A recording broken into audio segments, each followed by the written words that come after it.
It was just about killing, killing, killing. No Miami gang is more violent. You might get your head blown for an ounce of coke. Or more brutal. There was a point where you could not bump into me without me hurling a blow. You couldn't look at me funny. They get pleasure in talking about how someone's mother watched their kid die, and how funny that is.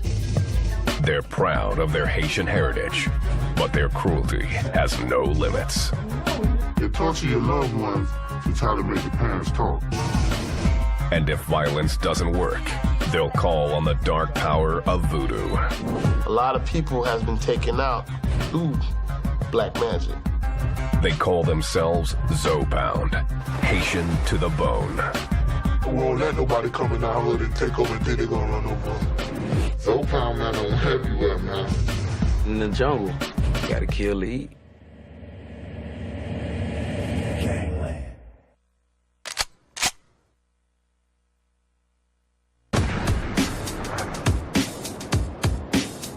Miami. This South Florida city is famous for its Latin flavor, Art Deco buildings, and endless nightlife. It's also a U.S. gateway for narcotics traffic from South America and the Caribbean, with one of the highest crime rates in the nation. Since the 1980s, much of Miami's violence has centered in Little Haiti, a poor neighborhood 3 miles north of downtown. I mean, it's not a neighborhood you would want to raise your child in. I mean, you know, every day you're hearing gunshots around, people getting killed. This neighborhood is home to some 40,000 Haitian immigrants and has been overrun with drugs, gangs, and carnage. That's kind of like why they call Little Haiti Little Vietnam. There's war out there, man. There's war out there for real. And it's all because trying to eat. March 5th, 1997. The freighter L'Arche Dende, en route from Haiti, arrived in Miami and moored. A group of 6 gangsters hid near the pier. One of them was Macazo, a local rap artist well known in Miami's Haitian community.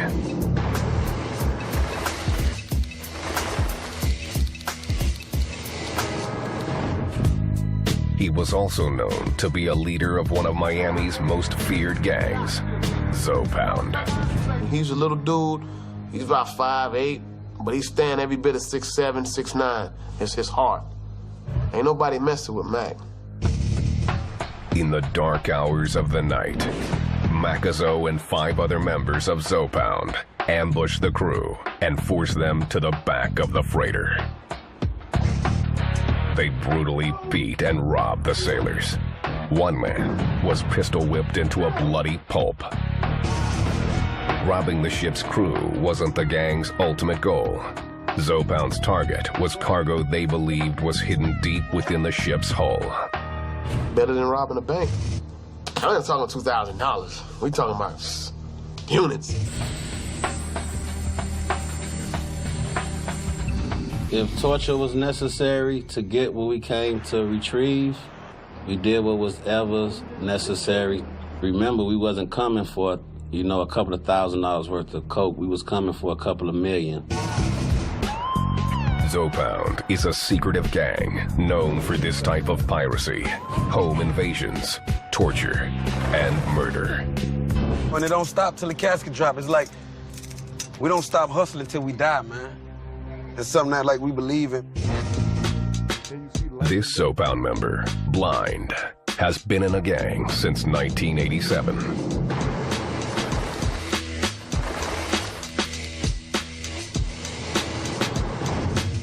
I had a shootout when I was 12 with some dudes in the projects.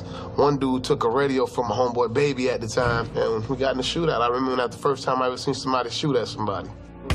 Y'all just gonna have me walking through the hood.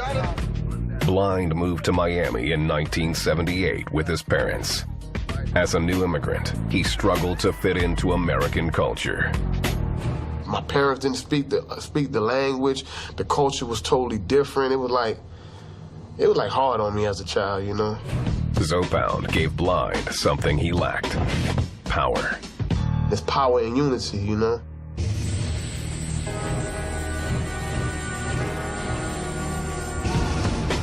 There's also power in secrecy. Zopound is mysterious by nature. Most members won't admit to being part of a gang and claim to be a movement promoting Haitian pride. Call it what you want. You know, everybody, it's just a form of identity. That's how they identify it as, whatever. But there's no truth to that. You know what I'm saying?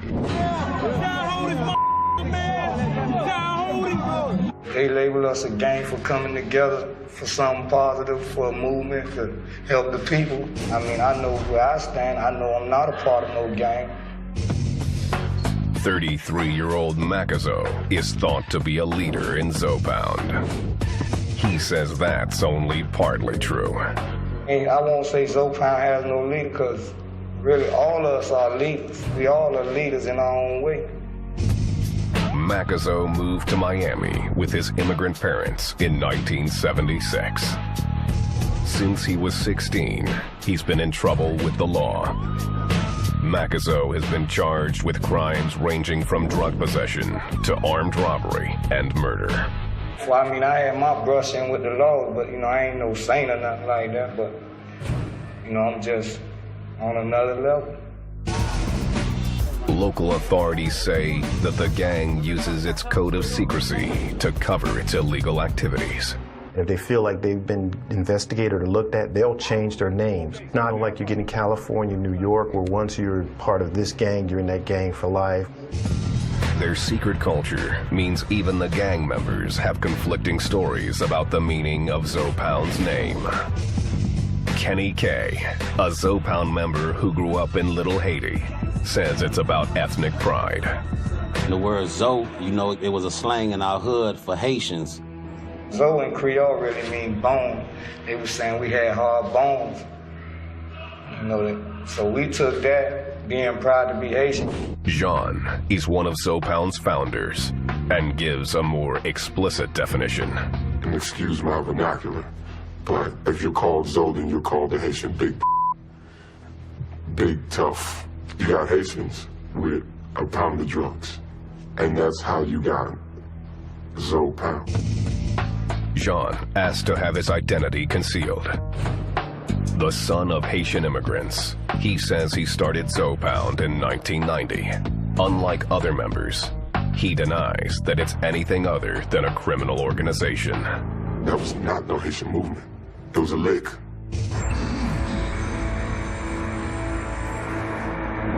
We went, we hit, we got the money, we got some guns, we had some drugs, we was off the chain.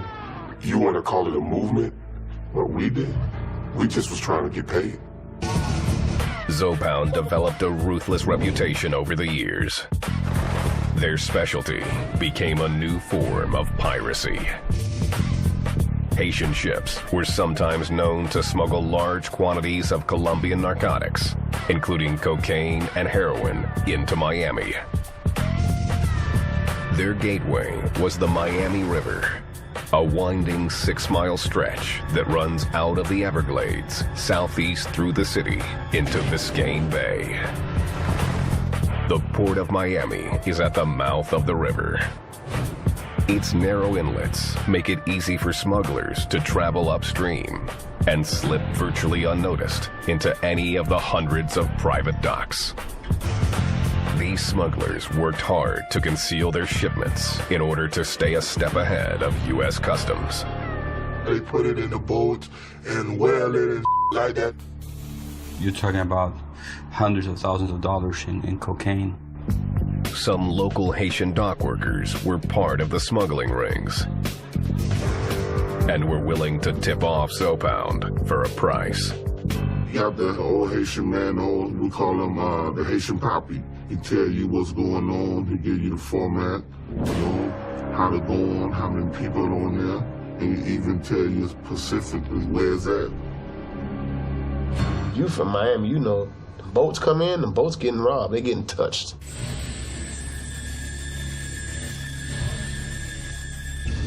That was a normal occurrence, I mean, on the ports. The boats were easy marks, and the robberies were rarely reported. Who's going to call the police and say, well, I've been ripped off for, a ton of cocaine or 1,000 pounds of cocaine? In the late 1990s, Miami police realized what was going on and began to crack down. They confiscated nearly 1,300 pounds of cocaine from one freighter alone. The increased police scrutiny made Zopound even more secretive and ruthlessly violent. One of the things with the boat invasions where they were killing the people on the boat so that there would be no witnesses. When Macazo and the other Zopound members raided the Larche Dende on the night of March 5th, 1997, they were hoping to hit the jackpot. The perfect robbery had one problem, though. The ship's captain was unaccounted for. Miami. Many call it the capital of Latin America and the Caribbean. Some 100,000 Haitians call the city home. Zopound, one of the city's most notorious gangs, was started by Haitian immigrants steeped in a culture of violence. There was no rules when we was dealing with, there's no rules in war. These immigrants are refugees from the poverty, disease, and repression of their native country. Haiti is the poorest country in the Western Hemisphere. Some 80% of its people live below the poverty line. Barely half its population is literate. And the national AIDS rate is the highest in the West, up to 13% in some areas. People are victims of the social and economic injustice. Anyone who talked about Haiti and say, well, they talk about the poverty that exists there. Miami's first Haitian immigrants fled in the 1970s to escape the murderous dictatorship of Francois Papadoc Duvalier. The refugees crowded onto old, unsafe boats and attempted to make the harrowing 700-mile trip from Haiti to South Florida. There were successive boatloads of refugees arriving here, fleeing the country, fleeing the brutality, fleeing the uncertainty, feeling the political repression. Those who didn't drown or weren't turned back by the U.S. Coast Guard settled mainly in the Miami metro area. They ended up in low-income neighborhoods, including what would become Little Haiti. Out of all the immigrants, I guess society pushed us to the lowest of the low. In the early 80s, most Haitian immigrants were unskilled laborers who had to work 2 or more jobs just to meet basic family needs. I mean, it was rough on them, minimum wage, struggling to keep food on the table, pay rent, sometime behind on rent. You know, it was rough. I ain't had too much money and we was living like in a little shack, you know what I'm saying? Red Eyes joined Zopound while in his early teens.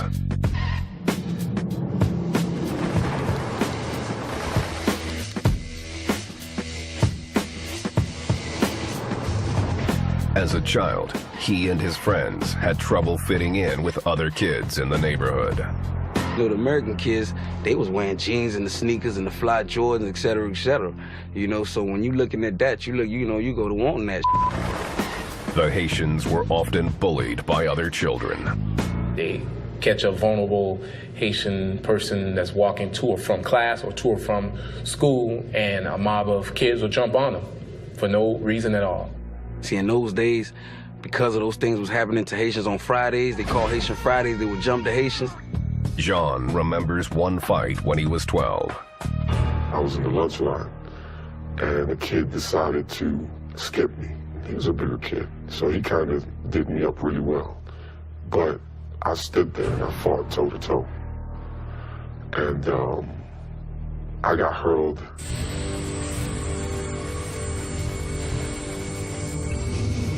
I mean, I was called Haitian, stank, cat eater, everything under the sun. Jean and his friends realized they were tougher together than alone. In 1990, they formed Zopound. Zopound was created my 11th grade because now you run the risk of you getting jumped. Those people put their minds together and formed a unit and said, we're not gonna go down like that. We ain't finna let these people take over us and make us no slaves. You know what I'm saying? Zopound was the most powerful of many Haitian gangs that formed in Miami, all loosely organized around their neighborhoods. They called themselves cliques. Their goals were simple. Most of them, it was to get respect. To get respect and to get power and to get money. Money brings power also, you know what I'm saying? And that's what we was about, getting money. Zopound figured out a surefire way to get that money: selling narcotics. I sold crack all my life, ever since I was 11 years old. While the other young boy was trying to, in the park, playing football or baseball, I was on the streets getting money. The gang started to hang out on Northeast 56th Street and 1st. They dubbed their headquarters the White House. We right here in Little Haiti, 56th and 1st, in front of the legendary White House where we used to hustle. Like I used to tell you, you know, hustle. Sell a little weed, sell a little everything we can get our hands on, you know what I'm saying? See, when you want to come find Zopound, come to the White House. You got any problem with Zopound? Come to the White House. Anything that went place in Little Haiti before it went down, they had to come to the White House. Plain and simple. Believe that. We was young, fresh, swagged out. You know, we had our donks.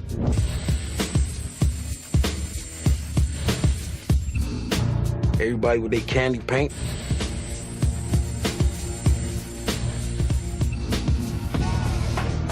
In Haiti, Francois Duvalier's dictatorship had ended with a violent overthrow. By 1990, the country was a democracy and had elected a president, Jean-Bertrand Aristide. Then, in 1991, a military coup drove him out, and a second wave of Haitian immigrants flooded Miami. Many didn't speak English and had to rely on their children to translate. The person that was doing your translating were the kids. And they only told their parents what they wanted to tell them. The children soon realized they were in control. Some joined Zopound, which was turning from a group of dealers and thieves into hardcore gangsters. We had muscle to do whatever we wanted to do in the hood. We was in stealing cars and change the serial number, sell them. We didn't even rob banks, man. 94, 95 was when Zopound then became what you would call an official, recognized gang of killers. Jean quit Zopound, convinced its primary goal was no longer to make money, but to commit murder. In his mind, the force behind the change wasn't rebellion, but the gang's deepening involvement in the drug trade. We went from the weed to mixing. At the time, we called it bulk.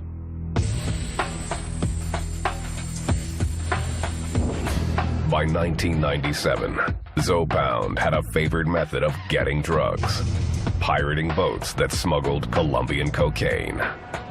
The Colombians started setting up a hub in Haiti because they saw an opportunity to get their drugs to the United States through using these Haitian vessels.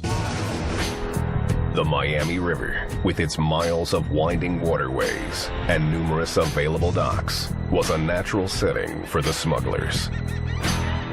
It was easy. Come in, offload, and everybody's happy. It also offered easy pickings for Zopound. Crew members that fought the pirates were beaten, tortured, and sometimes killed. Oh, people lost ears and fingers and certain body parts, you know, to pertain the answers to what we needed to know. Zopound established a fierce reputation on the streets, even among the hardest gangsters. I have not found a group that's not afraid of them. Our Latin groups I tease with, why don't you set up shop back here and look at me and are you nuts? Those Haitians will kill you.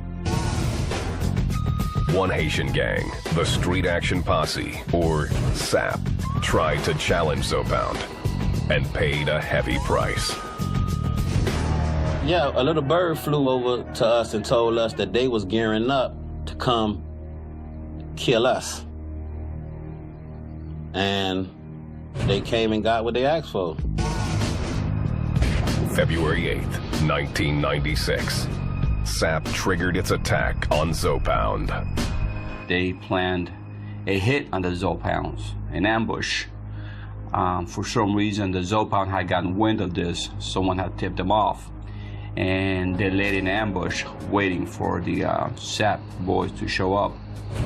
They had nothing better to do but try to with some who was doing some real who was getting some real money, and they wanted part of it.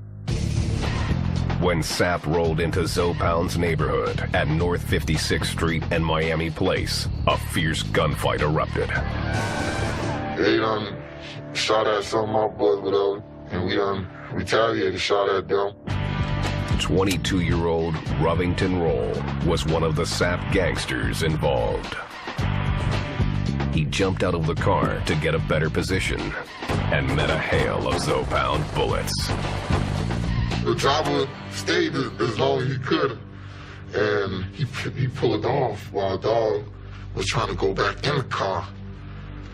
You know, it was an ugly sight then, you know? He died with his gun right there. He hit him by over 130 times, and there were about 200 shells out there. It turned to corned beef hash, man. Breakfast. The SAP boys left Roll to die on the street. They just left him behind. No one stayed around to render him aid. Miami police got a tip that one of Zopound's leaders, Macazo, may have been the trigger man who fired the fatal shots. One individual told me that it was in fact Macazo that actually shot Mr. Roll, as Mr. Roll was actually trying to flee. But that was never confirmed. No one from Zopound, including Macazo, was ever charged in connection with Roll's death. The reason? They were a violent group, a violent gang, but nonetheless, in this particular instance, they were ambushed. Zopound remained firmly in control of Miami. There wasn't no problem because we wiped that problem out as soon as it came up. Miami, 1996.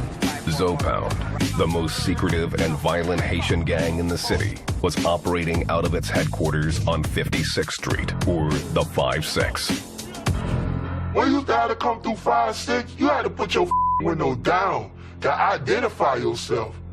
If not, your get shot up, and you couldn't ride around 2 times. Your get shot the up. Zopound didn't care where they staged their shootouts or who might be killed. One notorious incident took place near a North Miami Beach swimming pool.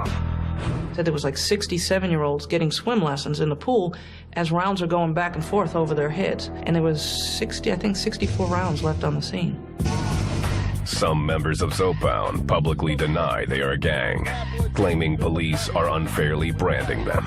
They put the label on us as far as being a gang, but that's not what the movement was about. It was just about standing up for our people, making a way for our people. As part of its culture of secrecy, Zopound has a long history of shunning traditional gang behavior. We don't believe in throwing up no retarded gang signs. That's retarded. There are no beat-ins for new members or mandatory tattoos.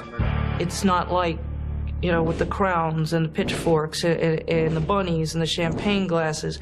They don't do that. The only colors they fly are the colors of Haiti. We don't have no colors. A lot of my friends, they like to represent their Haitian flag that represent their country.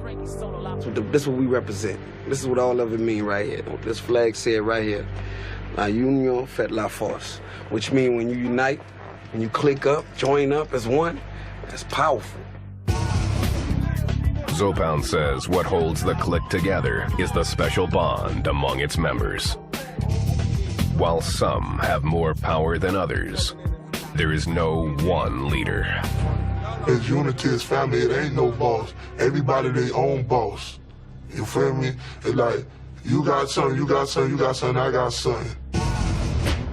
To Zopound, putting in work is all that matters if you want to make a name for yourself.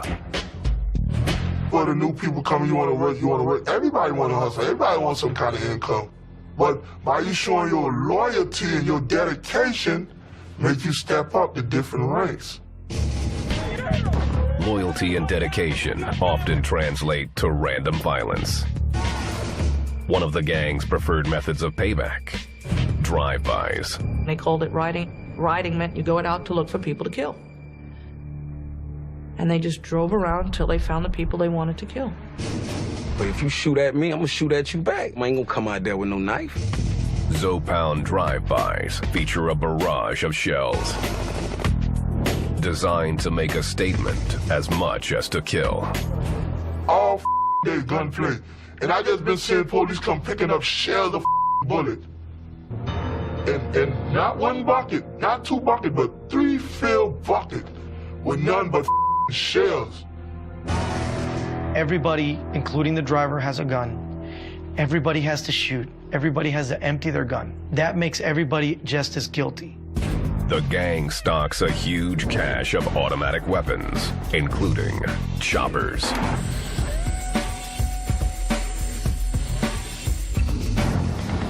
And they say the chopper, because whatever comes in the way get chopped up. That gun is an epitome of power. It shoots a big round and does a lot of damage. That's a weapon of choice. Zopound doesn't always simply shoot their enemies or victims. Torturing them is often more effective. They have learned that violence controls people. If you're terrified of me, I'm going to get what I want. One way or the other. Zopound finds frightening new uses for common household items. People that was with me, whatever, they done plugged up the iron. You know, if you vapor, we'll straighten you out. You know?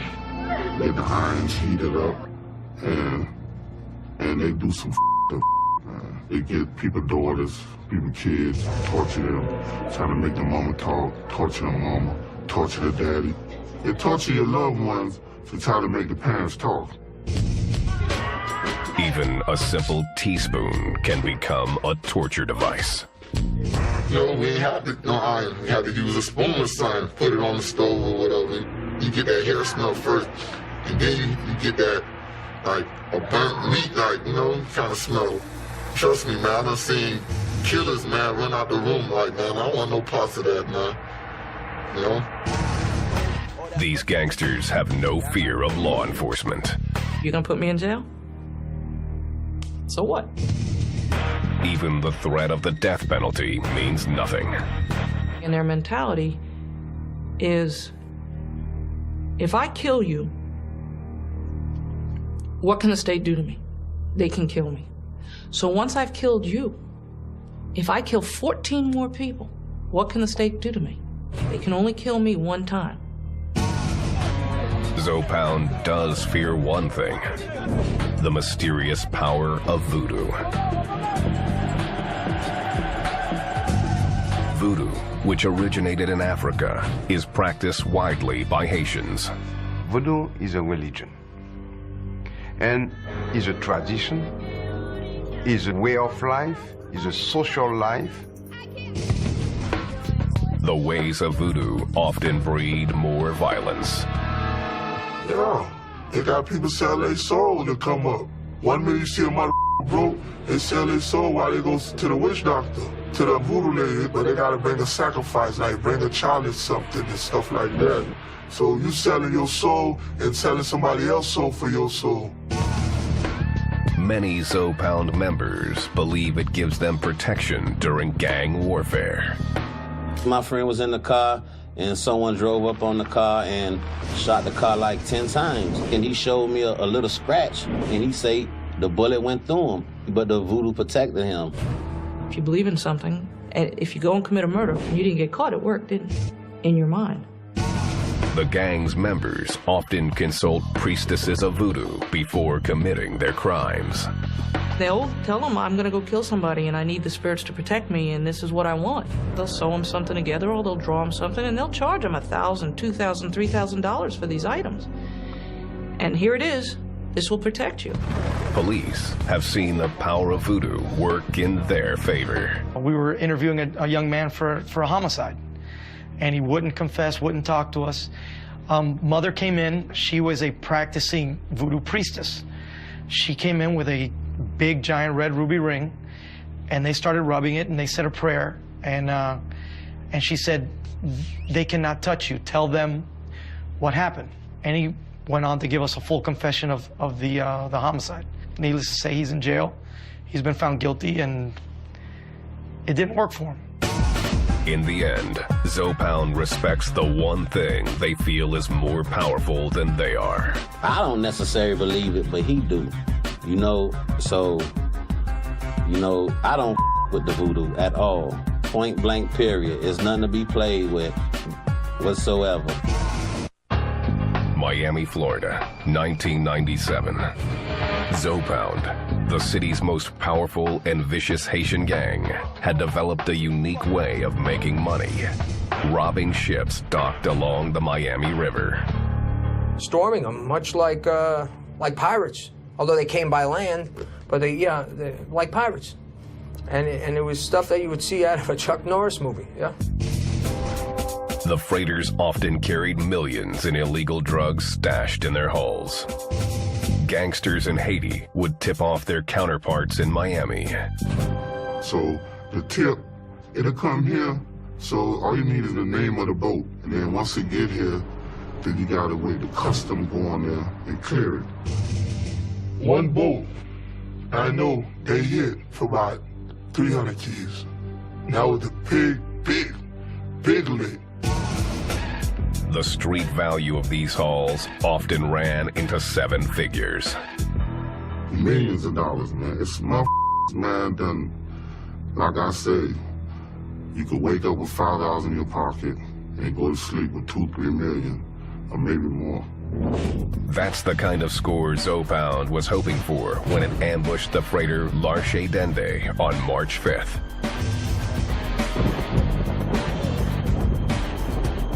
Six Zopound gangsters forced their way onto the ship.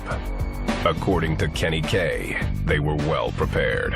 A few of my friends politely invited themselves on the boat, and they had blowtorches. Before turning blowtorches on the ship's hull in search of hidden drugs, Zopound subdued the boat's crew, robbing and brutally beating them. In the chaos, the ship's captain jumped overboard. He swam to shore and quickly called the cops. The police came and a few of my guys got arrested, you know, had them on the news, you know, accused them of being pirates. The Miami police caught a big break that night. One of the men they arrested turned out to be one of Zopound's leaders, Macazo. He was caught as he was fleeing. He caught quite a few charges from what stemmed on that boat invasion. Macazo was charged with burglary, armed robbery, and use of a deadly weapon. But even with Macazo in jail, the terror on the docks continued. These guys were violent. They won't give it anything out. The only thing that they would give you is a hot piece of steel from a gun. July 14th, 1997. Pirates attacked the transport ship Vanderpool Express at a Miami dock on Northwest 30th Avenue. Miami police found 4 crew members dead on the scene. A 5th man was found alive, blood gushing from his slashed throat. He died later at a hospital. Vanderpool Express was a very ugly homicide. Miami authorities immediately suspected Zopound, but there wasn't enough evidence to link the gang to the murders. There were also no witnesses. Zopound became even more brazen in its efforts to steal drugs. They started a spree of home invasions. We speculated at the fact that the drugs came from the boats and it was dropped off to these stash houses, and then that's when the home invasion robbery was being done. The gang would get tipped to homes where drugs and cash were being stashed. A Haitian gang member in Haiti would get information that a person was coming to the States with money. They would contact their contact in the American Haitian gang, and they would set up a home invasion. They don't normally go into Joe Schmo's home. Most of their home invasions are not random. The targets are normally they've been staked out. This Zopound member remembers a long and uncomfortable stakeout. 48 hours straight in a car, pissing in, the little Gatorade, gallon, whatever, pissing it up, man, just to get this money.